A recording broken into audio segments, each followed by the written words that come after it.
जनाब, लग तो ये रहा था कि अर्जुमंद अपने ही खोदे हुए कुएं में गिरने वाली है, क्योंकि फाइनली अहमद पकड़ा जा चुका था। लेकिन इससे पहले कि तैमूर पाशा अहमद तक पहुंचे और उससे इन्वेस्टिगेट करे कि आखिर उसने अलीज़े की किडनैपिंग क्यों और किसके कहने पे की, तो सालार पाशा अहमद की बेल करवा देता है। लेकिन सालार को ये नहीं पता कि उसका ये इकदाम अर्जुमंद को तो बचा लेगा, लेकिन खुद सालार पाशा की ज़िंदगी बर्बाद करने वाला है।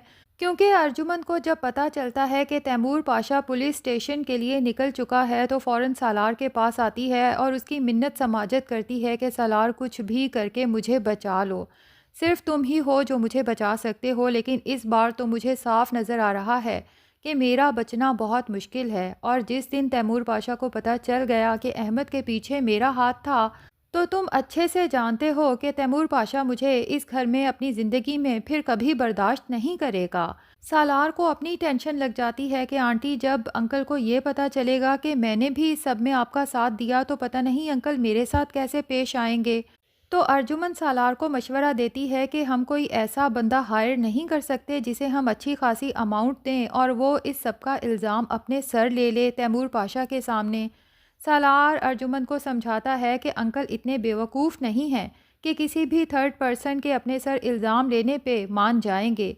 वो मामले की तह तक आखिर पहुंच के ही रहेंगे और हम दोनों का नाम उनके सामने आके ही रहेगा। अब इत्तफाक से कमरे के बाहर खड़ी सज्जल सालार और अर्जुमंद की तमाम बातें सुन चुकी है और हैरत में मुब्तला है कि अर्जुमंद और सालार तैमूर पाशा के साथ मुखलिस ही नहीं हैं, जबकि सज्जल अच्छे से देख चुकी है कि तैमूर पाशा अपनी फैमिली के लिए कितने पॉजेसिव हैं।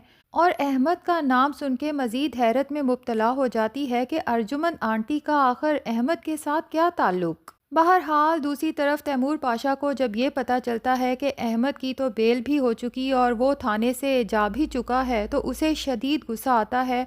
पुलिस ऑफिसर तैमूर पाशा से कहता है कि मुझे लगता है इस अहमद की पहुंच बहुत ऊंची है, क्योंकि अहमद की ज़मानत हमारे शहर के सबसे फेमस लॉयर ने की है। अब तैमूर पाशा पुलिस ऑफिसर से कहता है कि मुझे एक दफ़ा उस लॉयर का नाम बता दो।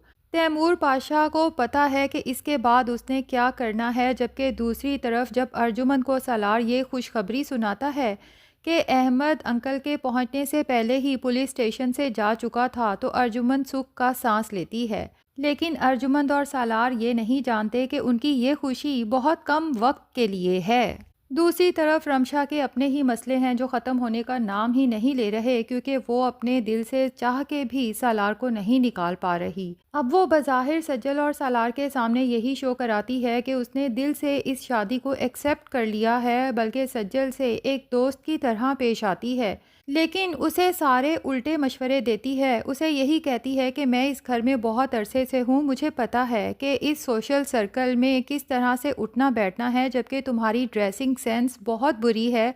अब तुम वैसी ही ड्रेसिंग करो जैसी मैं तुम्हें कहती हूँ। और सज्जल जब रमशा के कहने पे कुछ करती है तो हमेशा उसे शर्मिंदगी का सामना करना पड़ता है। बहरहाल सालार रमशा की ये चालाकी समझ चुका है, इसलिए उसे कह देता है कि रमशा, मुझे लगता है कि सज्जल की ड्रेसिंग सेंस तुमसे बहुत बेहतर है, इसलिए अच्छा ये है कि मेरी बीवी से जितना हो सके दूर रहो, बजाय उस पे तवज्जो देने के अपनी सेल्फ ग्रूमिंग पे तवज्जो दो।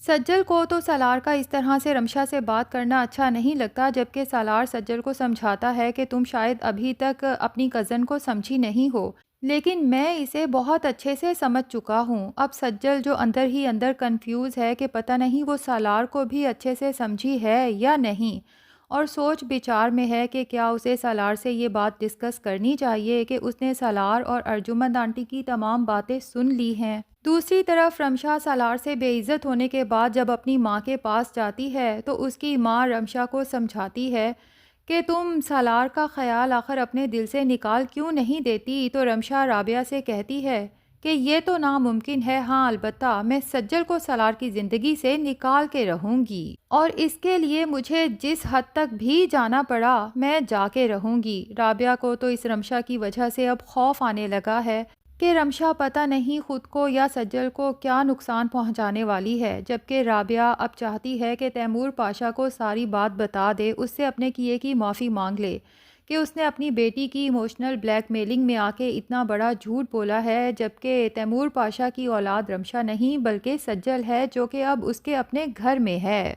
दूसरी तरफ अलीज़े और ताबिश के रिश्ते में भी इस अर्जुमंद की वजह से बहुत बड़ी दरार आ चुकी है। अब तो अलीज़े को यही लगने लगा है कि मॉम बिल्कुल ठीक कहती हैं कि ताबिश वो नहीं है जो मैं उसे समझती थी। अलीज़े को तो ताबिश से ये भी गिला है कि मैं उसकी माँ के साथ कितनी इज़्ज़त और मोहब्बत से पेश आती हूँ। अगर इसके बदले में ताबिश भी मेरी माँ की इज़्ज़त करे तो उसका क्या जाता है। अब अलीज़े को क्या पता कि ताबिश की माँ और उसकी मॉम में ज़मीन आसमान का फ़र्क है, क्योंकि ताबिश की माँ ताबिश और अलीज़े को सारी ज़िंदगी एक दूसरे के साथ खुश देखना चाहती है, जबकि दूसरी तरफ अर्जुमंद है अलीज़े की अपनी माँ, जो ताबिश और अलीज़े के रिश्ते को ही हमेशा के लिए ख़त्म कर देना चाहती है। ताबिश तो अब कशमकश का शिकार है, क्योंकि ख़ुद वो अलीज़े से कांटेक्ट कर नहीं रहा, जबकि दूसरी तरफ अलीज़े ने भी इतने दिन गुजर गए ताबिश को कोई कॉल मैसेज नहीं किया। ताबिश बार बार अपना फ़ोन चेक करता है और सोचने पे मजबूर हो जाता है कि अलीज़े तो ऐसी कभी भी नहीं थी, वो तो इतने दिन तक मेरे साथ नाराज़ रह ही नहीं सकती थी। अब ताबिश सोच रहा है कि पता नहीं मेरे और अलीज़े के दरमियान में ये गलतफ़हमी कभी ख़त्म होगी या फिर हमारा रिश्ता ही ख़त्म हो जाएगा। दूसरी तरफ तैमूर पाशा अपने ख़ास बंदे से कह के फ़ाइनली उस वकील तक पहुंच जाता है जिसने अहमद की बेल करवाई थी, और ये बेल उसने किसके कहने पे करवाई थी उसका नाम बताने पे मुंह मांगी रकम की ऑफ़र करता है। वकील भी रकम के एवज़ फ़ाइनली सालार पाशा का नाम तैमूर पाशा को बता देता है।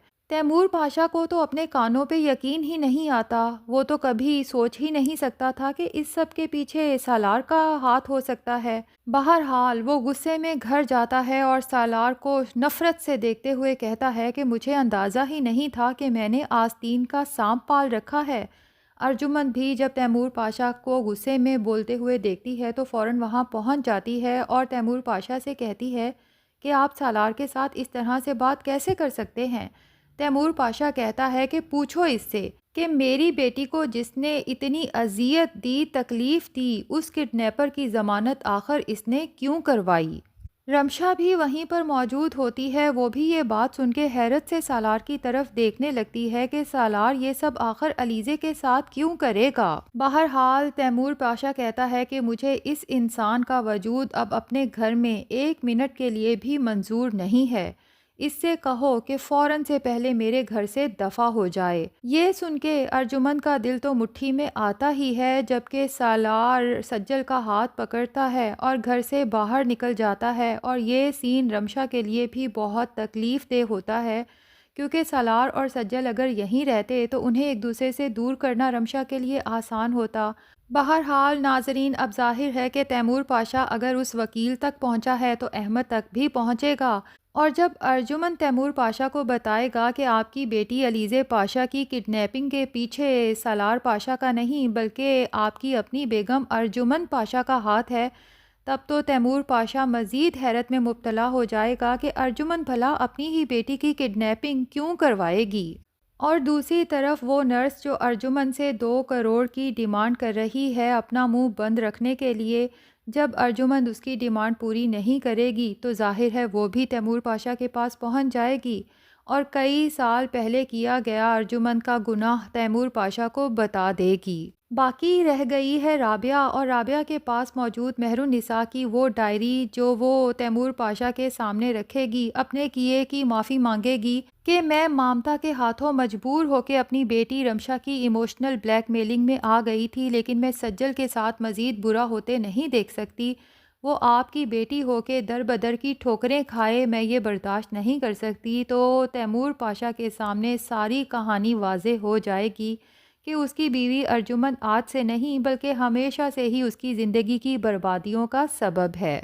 तो नाजरीन, आप में से कौन कौन इंतज़ार कर रहा है इस अर्जुमंद और रमशा को जेल की सलाखों के पीछे देखने का, कमेंट सेक्शन में ज़रूर बताएं। वीडियो पसंद आई है तो लाइक और चैनल को सब्सक्राइब भी ज़रूर कर लें।